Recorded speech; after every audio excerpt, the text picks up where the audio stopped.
기자회견문 내란주범 한독수의 5.18 민주묘지 침탈은 강조와 민주주의에 대한 능욕이다.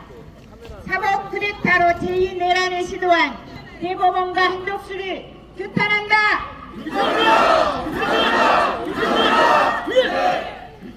내란 세력의 뿌리는 깊고도 깊다는 것이 다시 한번 확인되었다.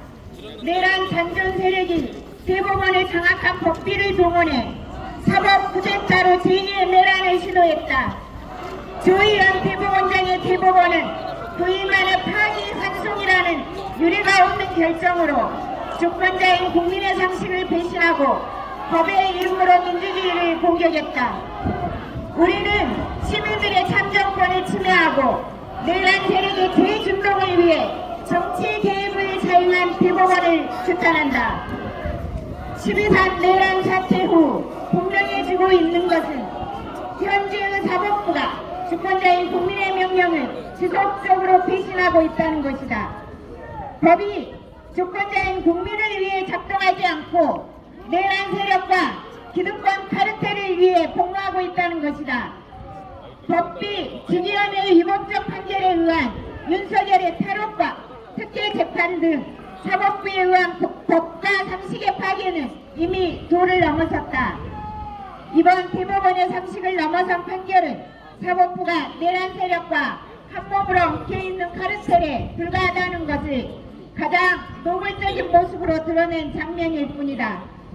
어떻게든 더러운 내란 권력의 연장을 위해 발버둥치는 법비들과 내란 카르텔은 반드시 국민들의 심판을 받을 것이다.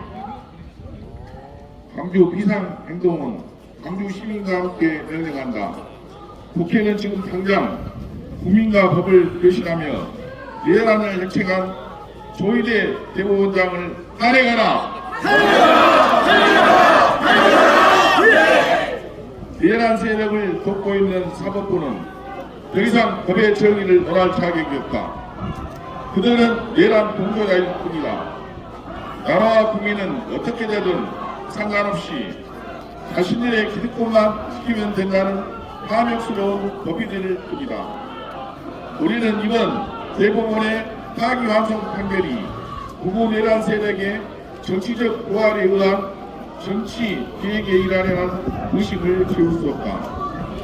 그동안의 모든 관례를 벗어나 보통은 서구에서 결정한 것을 직권으로 전원 합의체에 상정한 것도 그렇고 6만 페이지가 넘는 방대한 1, 2심 판결의 근거 자료를 제대로 검토할 시간도 갖지 않고 9일 만에 파기환송 판결을 내린 것도 그렇다.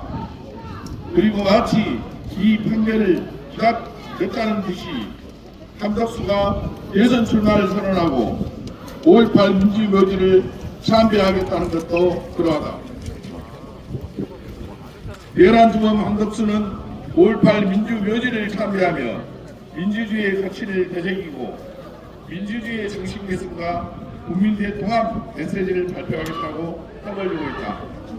어불성설이다. 언어 보단이다.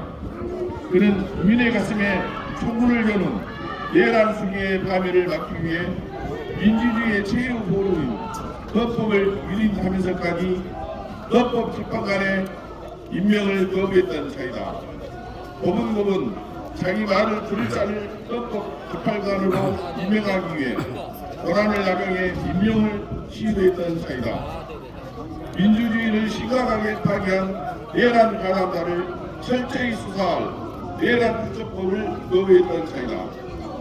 이런 그의 입에서 어떻게 민주주의 정신의 개선을 말한단 말인가? 내란 세력의 정치적 이득권을 수호하려는 것이 어떻게 국민 통합이라는 말인가?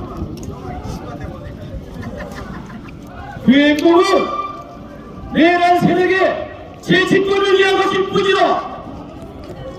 5.18을 이용해 이미지를 세탁하는 것일 뿐이다. 5.18을 누격하는 일이고 민주주의를 파괴하는 일이다.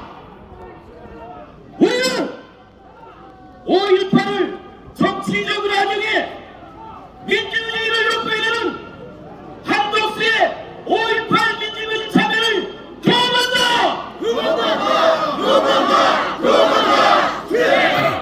감옥에 있어야 제가 대선 후보가 되는 이 비참한 정치 현실이 개탄스럽다! 민주주의를 해석한 잘못에 대해 국민께 속고대지하고 법의 심판을 받아야 할 자가 민주주의의 투자처럼 꾸는 꼴을 더 이상 보아잡기가 힘들다!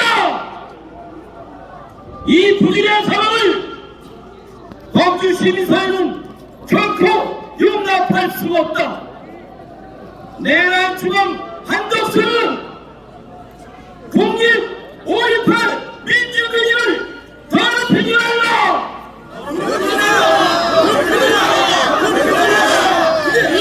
5월 당장 누적하는 내란 주범 한덕수는 물러라!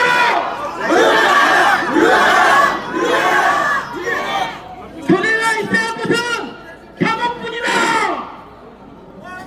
광주 시민사회는 이민희 세차를 위해 내란 대행이 5.18 민주주의 참여를 악용한 것을 온몸으로 거부한다! 2025년 5월 1일